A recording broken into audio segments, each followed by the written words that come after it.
যখন ক্যামেরাটা ওপেন করি ঠিক 10:30 বাজে, আর যাচ্ছি জমজম টাওয়ার 13 নম্বর সেক্টর। ওইখানে আমার দোকানে যাচ্ছে, কথায় একটা দোকানে হয়েছে, বলছিলাম লাস্ট ভিডিওতে স্বপ্ন পূরণ হয়েছে, বাট স্বপ্নের অনেক দায়িত্ব আছে।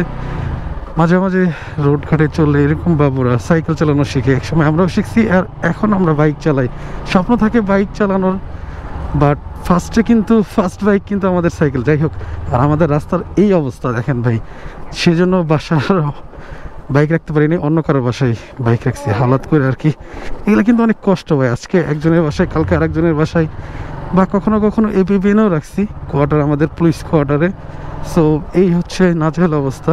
আর ফার্স্ট গলিতে না বাড়িতে পাইরা সেকেন্ড, থার্ড, ফোর্থ এরকম গলি দিয়ে বেরোনো লাগছে। তো কেমন আছেন আপনারা? আশা রাখি সবাই ভালো আছেন।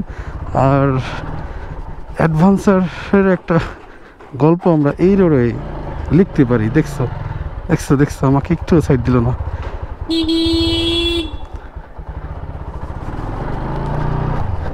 বাইকটা স্টার্ট করা মানে বাইকটা স্টার্ট অফ হওয়ার পরে আর কি উনি পুরো রাস্তাটা নিয়েই চলতেছিল। যাই হোক, কিছু করার নেই।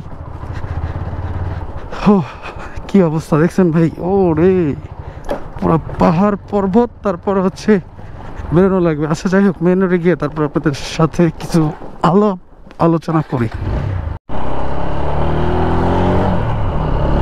যখন জসীমউদ্দিন একটা টান দিই, ঠিক এইভাবে টানটা দেওয়া হয়, কারণ পিছনে কোনো গাড়ি আছে কিনা, আমার যেহেতু লুকিং গ্লাস নাই, তারপরে কুইক থ্রোটলস লাগানো, অ্যান্ড এই মোড়টাতে ট্রাফিক পুলিশ থাকে, বাট অনেক সময় মামলাও দেয়।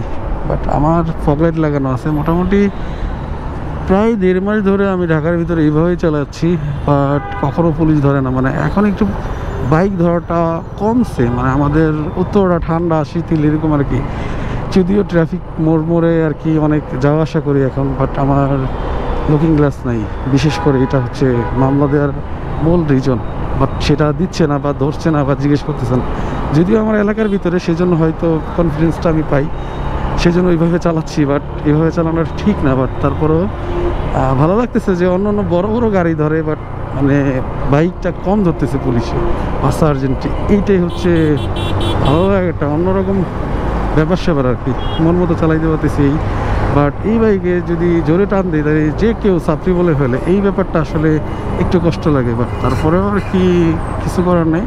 যদিও 4B এক নামেই চিনে, সাপ্রি বাইকার্স। যদিও ভদ্রভাবে রাইড দিলেও এটার বদনামটা ঠেকানো যাবে না। যাই হোক, এখন বাঁচতেছে 10:15। আমি যাবো হচ্ছে জমজম টাওয়ারে। আসি হাউস বিল্ডিং আগে, মানে আজমপুর, সরি জায়গাটা ভুলে গেছিলাম। আর আমি একটু রাজুকে কাজ আছে বড়বের সাথে। বড়বের নাম হচ্ছে শাওন, উনি বড় বিগ বিজনেসার। যেহেতু বিজনেসের সাথে জড়িত হয়ে গেছি, সেজন্য সবার সাথে সম্পর্ক রাখতে হবে, আপনাদের সাথে কম রাখতে হবে, এমন আর কি। যাই হোক, কেমন আছেন আপনারা? অনেকদিন পরে আসলাম, যদিও ভালো আছেন আশা রাখি। আর নতুন যারা আছেন ভাই, আমার ভিডিওটা কন্টিনিউ দেখেন, আর লাইক, কমেন্ট অ্যান্ড সাবস্ক্রাইব করে আমার চ্যানেলটির সাথে থাকবেন। আর এই মোড়টার ভিতরে এই অবস্থা হইলে আমি ওই পাশে যাই কীভাবে? রিক্সাওয়ালা মামারা যেমনে আটকাইছে, পার্কিং করতে পারবো কি না আল্লাহ জানে। এখানে কি পার্কিং নিষেধ করে দিছে নাকি?